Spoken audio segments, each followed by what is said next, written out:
My father was a little disappointed in me when I said, I don't want to be an entrepreneur like you. And he said, then why are you even going to business school? And I said, I go to business management school. I'm going to learn management here, and I'm going to get employed by a large corporate where I'll manage and I'll climb the corporate ladder. And instead of being an entrepreneur like you, I'll be an intrapreneur. Well, he rolled his eyes and he pulled out the sheet he had created and he said, you seem to have these skills here at the bottom and this makes you a great employee. But when you have these skills up top, you will become a great entrepreneur or an intrapreneur, whatever you choose.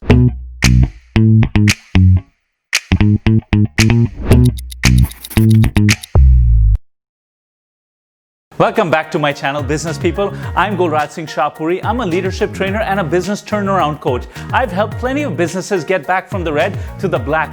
Have you ever wondered why certain people are so successful at their businesses while others are not so successful? You might think, well, of course, they are selling better. Yes, but selling is just one skill, because I know plenty of people who sell well, but they have lousy businesses going on. You have to be the complete package. You have to have all the essential business skills. But there's a problem. The problem is the number one rule of social psychology that says everybody thinks they're right. See, most business people feel that it's external factors that determine success, like luck and market conditions and timing. You see, that's called an external locus of control. But to be exceptionally successful at business, you have to have an internal locus of control that says that it's up to you to succeed. It's your own skills that determine your destiny. So let's put 2 minutes on the clock and I'm going to tell you 10 ways in how to build essential business skills and how I personally absorb knowledge. Number one, to get somewhere, you have to know where you're starting from. So download my essential management skills worksheet. Now this bottom section here, these are the ones that's going to make you a great employee. But the top ones here, these are the important ones. These are the ones I want you to master. Give yourself a score from 1 to 100, 100 of course being the highest. Number two, I want you to identify 10 things that are going to give you a competitive edge in your business. And here's what I want you to do. Draw out this graph and give each of those a score of 1. Give each of those a score of 1, and that'll make your baseline. Number three, let's do some math. Since we gave them all a score of 1, let's multiply them out. So what is 1 times 1 times 1 times 1 times 1 times 1 times 1 times 1 times 1 times 1? We get a score of 1. And when we convert 1 from decimal form to percentage, we get 100%. Number four, find a way to improve each of those scores by just 10%. You go from 1 to 1.1 and each of those times 10. So 1.1 times 1.1 times 1.1. When you multiply all of these out, you're going to see you get a total of 2.59, and let's just round that up to 2.6, which is 260%. That means you're going from 100% to 260%. Wow, you're 2.5 times the person. People aren't even going to recognize you. And now you have to get the knowledge. So that brings us to number 5. The first place you're going to get the knowledge from is attend workshops.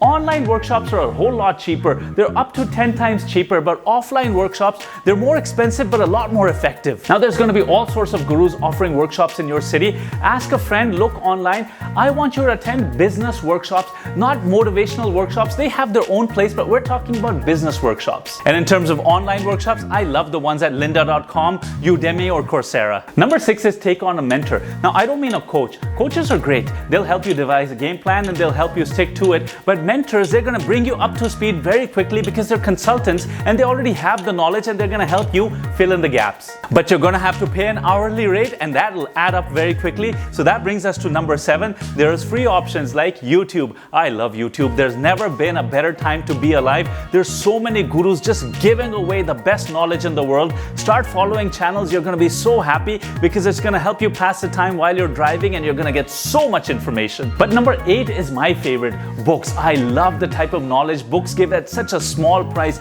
You don't like reading books? That's okay. Go to Audible and get audiobooks from there. And you know what I do is often I download the Kindle edition of a book and then I'll listen to the Audible edition of the book, and I'm reading and listening at the same time. When your left brain and right brain are in on it together, wow, what a difference that makes. But there is one thing to keep in mind. When you read various books by various authors on a particular topic, you're going to get contradictory points of views. Who's right? you are, because you're gonna know what's right for you. Now, number 9 is, just like languages, you have to learn a little bit every single day. If you're gonna learn Spanish, it makes no sense if you study 1 hour a day for 10 days and then don't study for the rest of the 20 days of the month. You have to study a little bit every single day. Divide out your time. I want you to read just a little bit every single day, and you know what is gonna happen?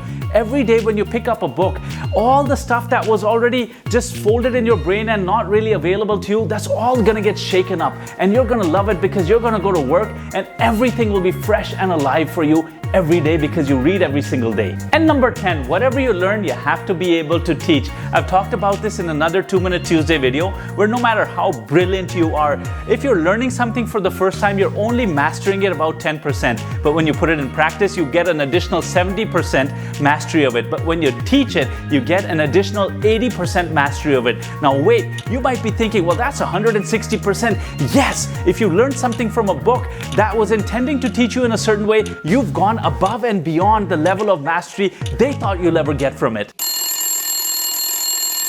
Well, that's it.